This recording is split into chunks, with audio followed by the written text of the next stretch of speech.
الحمد للہ وکفا وسلام علی عبادہ الذین اصطفیٰ خصوصاً علی سید الانبیاء علیہ التحیۃ والثناء اما بعد فاعوذ باللہ من الشیطان الرجیم بسم اللہ الرحمن الرحیم سبحان الذی اسری بعبدہ صدق اللہ مولانا العظیم وبلغنا رسوله النبی الکریم الامین ونحن على ذلك لمن الشاہدین والشاکرین والحمد للہ رب العالمین ان اللہ وملائکتہ یصلون علی النبی یا ایہا الذین آمنوا صلوا علیہ وسلموا تسلیما الصلاۃ والسلام علیک یا سیدی یا رسول اللہ وعلى آلک واصحابک یا سیدی یا حبیب اللہ الصلاۃ والسلام علیک یا شفیع المذنبین وعلى آلک واصحابک یا رحمۃ للعالمین بعد حمد و صلاۃ، آج جمعۃ المبارک کی اس نشست میں حضور نبی اکرم نور مجسم شفیع معظم صلی اللہ تعالی علیہ وسلم کے معجزہ معراج کے حوالہ سے چند گزارشات آپ کے گوش گزار کرنا مقصود ہے۔ اللہ کریم کلمات حقہ کو زبان پر جاری و ساری فرمائے۔ حضور صلی اللہ تعالی علیہ وسلم کا یہ معجزہ ایسا ہمہ پہلو، ہمہ جہت اور ایسا جامع معجزہ ہے کہ یہ ایک معجزہ بے شمار معجزات کا جامع ہے۔ اور اس معراج النبی کے حوالہ سے خواجہ نظام الدین اولیاء رحمۃ اللہ تعالی علیہ فوائد الفوائد شریف میں فرماتے ہیں کہ اس کے 3 مرحلے ہیں، 3 پہلو ہیں۔ اس کا جو پہلا پہلو ہے وہ ہے کہ سرکار کی یہ سیر مسجد حرام سے مسجد اقصیٰ تک ہوئی، اس کو اسراء کہا جاتا ہے۔ پھر مسجد اقصیٰ سے آسمانوں تک سرکار کی جو سیر ہوئی اس کو معراج کہا جاتا ہے، اور آسمانوں سے اوپر کعبہ قوسین تک جو سرکار کو سیر کروائی گئی اس کو اعراج کہا جاتا ہے۔ جو زمینی سیر ہے مسجد حرام سے مسجد اقصیٰ تک، یہ سرکار دو عالم صلی اللہ تعالی علیہ وسلم کی بشریت کی سیر ہے۔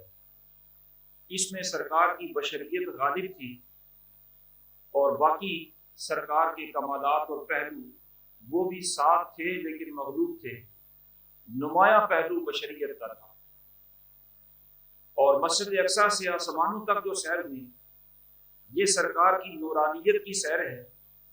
اس میں بشریت بھی موجود تھی لیکن غلبہ اور اظہار نورانیت کا تھا۔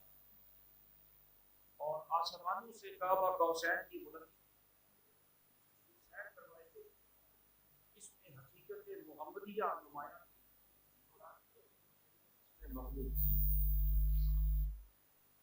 حضور نبی اکرم صلی اللہ تعالی علیہ وسلم کی مختلف مراحل میں یہ جو سیر کروائی گئی، اس میں سے زمینی سیر کا حصہ 15ویں سپارے کی پہلی آیت میں بیان ہوا۔ ارشاد فرمایا سبحان الذی اسری بعبدہ لیلا من المسجد الحرام الی المسجد الاقصی، کہ پاک ہے وہ ذات جس نے اپنے بندہ خاص کو سیر کروائی مسجد حرام سے مسجد اقصیٰ تک۔ یہ جتنا سفر ہوا، اس سفر کو اللہ رب العالمین نے سفر کے نام سے تعبیر نہیں فرمایا، حالانکہ سفر بھی عربی زبان کا ہی لفظ ہے، لیکن اس کو سفر کہنے کی بجائے سیر کہا گیا، اس لیے کہ سفر میں اور سیر میں بڑا فرق ہوتا ہے۔ سفر بعض اوقات مجبوری کی بنا پر بھی کیا جاتا ہے، جبکہ سیر مجبوری کی وجہ سے نہیں ہوتی، سیر ہمیشہ خوشی کی بنا پر کی جاتی ہے۔ اسی طرح سفر بعض اوقات بے دھیانی بے توجہی میں ہو جاتا ہے۔ سفر میں بعض اوقات بندہ صرف اپنے منزل مقصود کو مد نظر رکھتا ہے، ارد گرد بندے کی توجہ نہیں ہوتی، جبکہ سیر جب کرتا ہے تو ہر طرف توجہ کرتا ہوا، ہر منظر کو دیکھتا ہوا اور ہر طرف دھیان کرتا ہوا وہ اپنا سفر مکمل کرتا ہے۔ تو سفر میں ارد گرد توجہ نہیں ہوتی، جبکہ سیر کے اندر بندہ مختلف چیزوں کی طرف توجہ کرتا ہوا رہتا ہے۔ آپ یوں کہنے کہ جب سفر کرتا ہے تو صرف منزل مقصود متعین ہوتی ہے، وہ ذہن میں ہوتی ہے، ارد گرد دھیان نہیں ہوتا، جبکہ سیر کے اندر ہر شے دیکھتا ہوا جا رہا ہوتا۔ اور سفر بعض اوقات بندہ سوتے ہوئے بھی طے کر لیتا۔ آپ نے بارہا دفعہ یہ تجربہ بھی کیا ہوگا کہ کہیں سفر پہ جانا ہے تو جو ہی آپ سواری پر سوار ہوئے تھوڑی دیر بعد آنکھ لگ گئی۔ سفر تو وہ بھی ہو رہا ہے، لیکن جو سیر ہوتی ہے وہ ہمیشہ جاگتے ہوئے ہوتی ہے، وہ ارد گرد کے مناظر کو دیکھتے ہوئے ہوتی ہے۔ اسی طرح جب آپ سفر کرتے ہیں تو سفر میں یہ ضروری ہوتا ہے کہ بندہ سفر کے آثار اور تھکاوٹ بھی محسوس کرے۔ عربی زبان کے اندر یہ ایک محاورہ ہے، ضرب المثل ہے، وہ کہتے ہیں کہ السفر سکر لو کان میلا، کہ سفر بے شک تھوڑا ہی ہو، میل سارا ہی ہو، تو بھی اس کی تھکاوٹ کے آثار ہوتے ہیں۔ تو سفر میں تھکاوٹ ہوتی ہے، اکتاہٹ ہوتی ہے، جبکہ سیر جو ہوتی ہے اس کے اندر تھکاوٹ اور اکتاہٹ نہیں ہوتی، اس کے اندر رضا ہوتی ہے، رغبت ہوتی ہے، مسرت ہوتی ہے، خوشی ہوتی ہے، ارد گرد توجہ ہوتی ہے۔ تو اللہ رب العالمین نے اپنے محبوب کو یہ جو سیر کروائی، اس کے لیے لفظ سیر کا استعمال فرمایا کہ سبحان الذی اسری بعبدہ، کہ میرے محبوب علیہ الصلوۃ والسلام کو ہم نے سیر کروائی، اور پاک ہے وہ ذات جس نے اپنے بندہ خاص کو سیر کروائی۔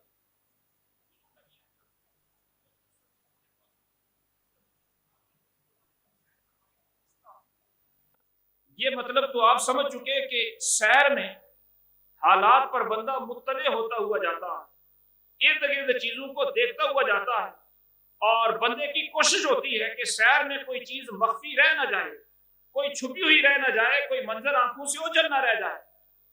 یہ تو جب بندہ خود سیر کرے تو اس کی کوشش ہوتی ہے کہ کوئی منظر مخفی نہ رہ جائے، لیکن پھر بھی جب بندہ خود سیر کرتا ہے تو کوئی نہ کوئی چیز پوشیدہ رہ ہی جاتی ہے۔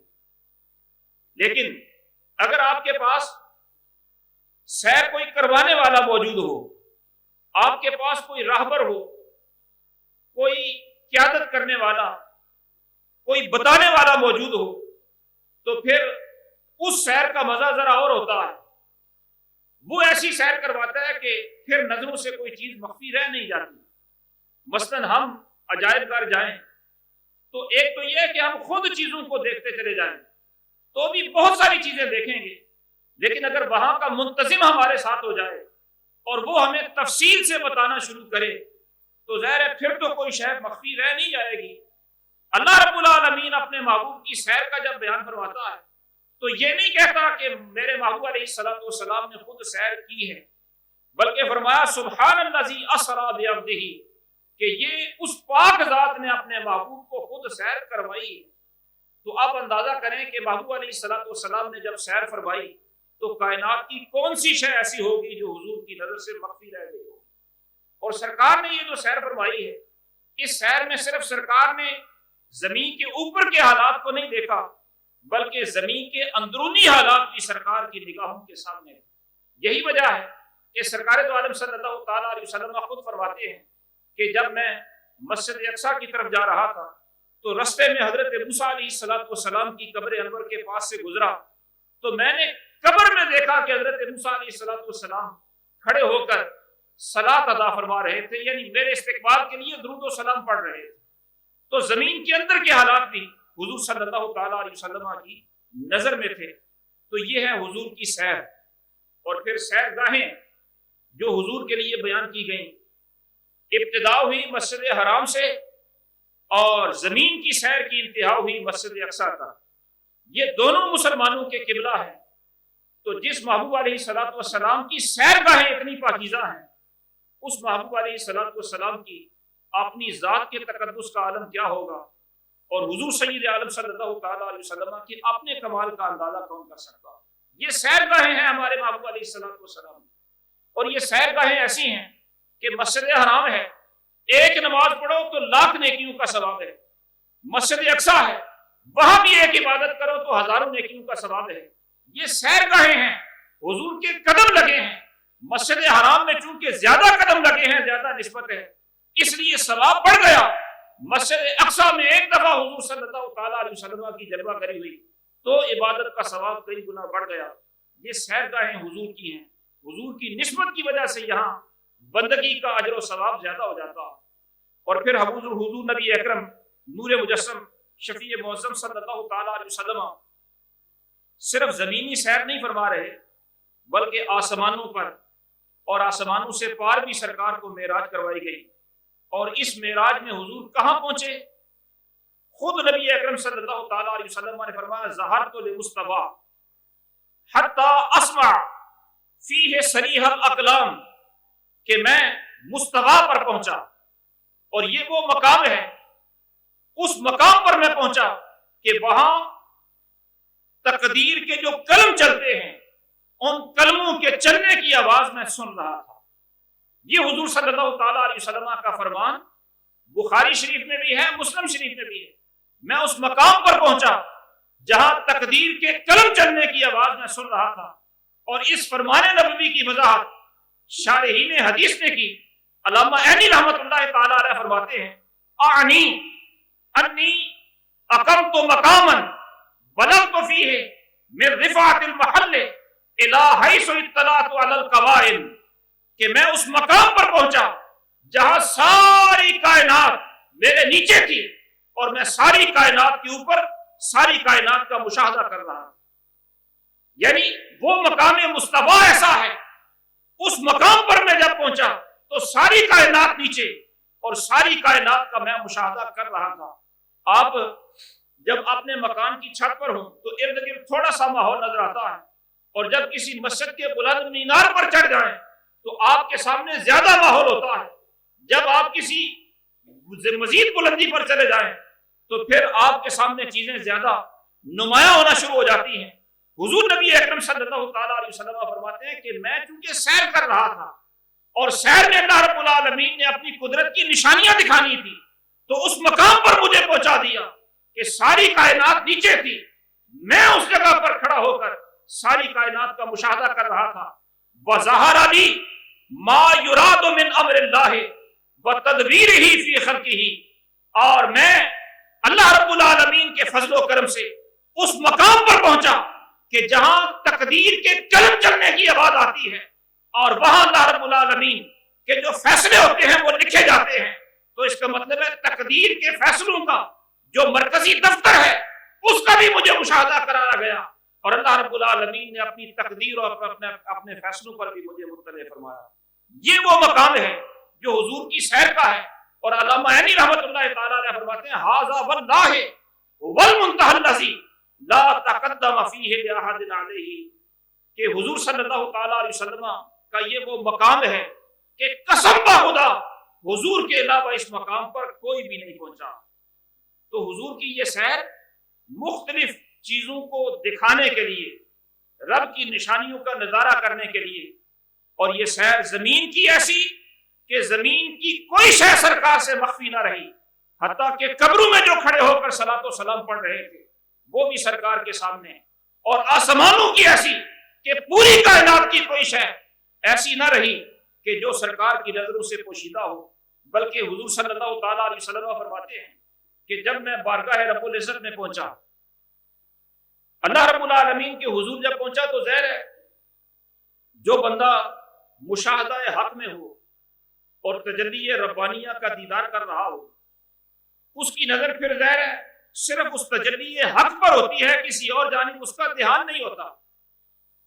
یہ ساری کائنات تو رب العالمین نے اپنے محبوب کو مقام مصطفیٰ پر دکھا دی۔ جب مقام قرب خاص میں پہنچے تو اب توجہ صرف اور صرف ذات باری تعالیٰ کی طرف ہے، باقی کسی شے کی طرف دھیان ہی نہیں، اور توجہ اللہ رب العالمین کی طرف ایسی ہے، اس کا مشاہدہ ایسا ہو رہا ہے کہ خود رب العالمین فرماتا ہے ما زاغ البصر وما طغى کہ میرے محبوب نے ایسا ٹکٹکی باندھ کے دیکھا ہے کہ نہ نگاہ ادھر ادھر پھیری ہے نہ آنکھ جھپکی ہے. ٹکٹکی باندھ کے میرے محبوب نے دیکھا ہے. ایسے مشاہدہ ہے قدرت میں جب سرکار مستغرق تھے تو اس وقت اللہ رب العالمین نے فرمایا محبوب یہ فرشتوں کی طرف دھیان فرمائیں کہ یہ کس بات میں مباحثہ کر رہے ہیں. حضور سید عالم صلی اللہ تعالیٰ علیہ وسلم فرماتے ہیں اس موقع پر اللہ رب العالمین نے اپنی شان کے مطابق اپنا دست قدرت میرے دونوں کندھوں کے درمیان رکھا. جب میرے دونوں کندھوں کے درمیان اس نے اپنا دست قدرت رکھا تو میرے سامنے زمین و آسمان کی ہر شے منکشف ہو گئی, واضح ہو گئی. کوئی شے زمین و آسمان کی مجھ سے پوشیدہ نہیں رہ گئی. فتجلی لی ما فی السماوات و ما فی الارض, زمین و آسمان کی ہر شے میرے سامنے نمایاں اور ظاہر ہو گئی. یہ حضور سید عالم صلی اللہ تعالیٰ علیہ وسلم کی وہ سیر ہے کہ مظاہر قدرت سرکار کو دکھائے جا رہے ہیں. اور پھر اس سیر کی ابتدا کیسے ہوئی؟ سرکار اپنے چچا زاد ہمشیرہ حضرت علی رضی اللہ تعالیٰ عنہ کی سگی ہمشیرہ ہے حضرت ام ہانی رضی اللہ تعالیٰ عنہ, مکہ مکرمہ میں ان کے گھر میں سرکار آرام فرما تھے. حضرت جبریل امین رب العزت کا پیغام لے کر بارگاہ رسالت میں حاضر ہوئے اور سرکار اب آرام فرما ہے. سرکار کو جگانے کے لیے کیا طریقہ اختیار کیا جائے؟ رب سے پوچھا تو اللہ رب العالمین نے فرمایا قبل قدم ہے کہ جبریل میرے محبوب کے قدم چومو. ویسے تو کسی کو جگانے کے لیے بڑا ادب ہوتا ہے کہ آپ اس کے پیروں کو ہاتھ لگائیں تاکہ آپ کی ہاتھ لگانے کے آپ کے لمس سے وہ محسوس کر کے اٹھ جائے, یہ بڑا ادب ہوتا ہے. لیکن اللہ رب العالمین نے ادب کا یہ انداز بھی سکھایا کہ میرے محبوب علیہ الصلوۃ والسلام کے پیروں کو ہاتھ لگا کے نہیں جگانا, قبل قدم ہے میرے محبوب کے قدموں کو بوسہ دے. حضرت جبریل امین علیہ الصلوۃ والسلام کے بوسہ دینے سے سرکار بیدار ہوئے. پوچھا کیا کام ہے؟ حضرت جبریل امین کہنے لگے ان اللہ قد اشتاق الی لقائک یا رسول اللہ, کہ اللہ رب العالمین آپ سے ملاقات فرمانا چاہتا. اب سرکار اٹھے, مسجد حرام میں تشریف لائے. اب مسجد حرام میں تشریف لا کر حریم کبریا میں جانے کی تیاری کرنے لگے. اور تیاری کیسے کی؟ سرکار دو عالم صلی اللہ تعالیٰ علیہ وسلم کا قلب اطہر چاک کیا گیا, سینہ مبارک چیرا گیا, قلب اطہر نکالا گیا, زمزم شریف سے دھویا گیا. یہ قلب اطہر دھو کر حریم کبریا میں جانے کی تیاری ہو رہی ہے. ویسے تو سرکار کا جو شک صدر ہوا یہ 4 مرتبہ ہوا. ایک دفعہ بچپن میں جب حضرت حلیمہ سعدیہ رضی اللہ تعالیٰ عنہ کے پاس تھے. دوسری دفعہ جب سرکار کی عمر مبارک 10 سال کی تھی. تیسری مرتبہ جب سرکار نے اعلان نبوت فرمانا تھا اس سے پہلے.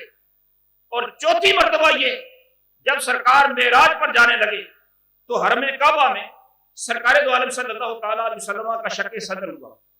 اور یہ شک صدر سرکار کا اتنا بڑا کمال ہے, اتنا بڑا معجزہ ہے کہ علماء فرماتے ہیں کہ حضرت اسماعیل علیہ السلام نے جو اپنے گلے پر چھری کو گوارا کیا, ذبیح اللہ کہلائے, ان کا یہ صبر بھی بہت بڑا معجزہ ہے. لیکن سرکار کا شک صدر یہ ان کے کمال سے بھی بڑا کمال ہے. اس لیے کہ وہاں صرف حضرت اسماعیل علیہ السلام نے حاضری دی تھی, اپنے آپ کو پیش کیا تھا. چھری نے کام نہیں کیا, چھری چلی نہیں, گلا کٹا نہیں. جبکہ یہاں حضور علیہ السلام نے اپنا سینہ صرف پیش نہیں کیا بلکہ سینہ اقدس چاک بھی ہوا, قلب اطہر نکالا بھی گیا, باقاعدہ سارا پروسیس ہوا. اس لیے یہ کمال سرکار کا اور یہ صبر حضرت اسماعیل علیہ السلام کے صبر سے بڑا صبر ہے. اور پھر حضرت اسماعیل علیہ السلام آپ پر یہ معاملہ ایک ہی دفعہ پیش آیا, جبکہ حضور صلی اللہ تعالیٰ علیہ وسلم پر یہ معاملہ شک صدر والا 4 مرتبہ پیش آیا. تو وہاں صرف ایک صورت تھی قربانی کی, یہاں بعین ہی حقیقتاً قربانی دی جا رہی ہے. اور یہ کس لیے دی جا رہی ہے, شک صدر کیوں ہو رہا ہے, اس کی وجہ بھی علماء نے بیان فرمائی. علماء فرماتے ہیں کہ معاملہ یہ ہوتا ہے کہ جو بندہ حرم شریف میں جائے, یعنی اللہ کے گھر میں جائے, خانہ خدا میں جائے, اس کے لیے یہ افضل ہوتا ہے کہ وہ غسل کر کے جائے, پاکی حاصل کر کے جائے. جو بندہ حرم میں جائے اس کے لیے افضل ہے کہ وہ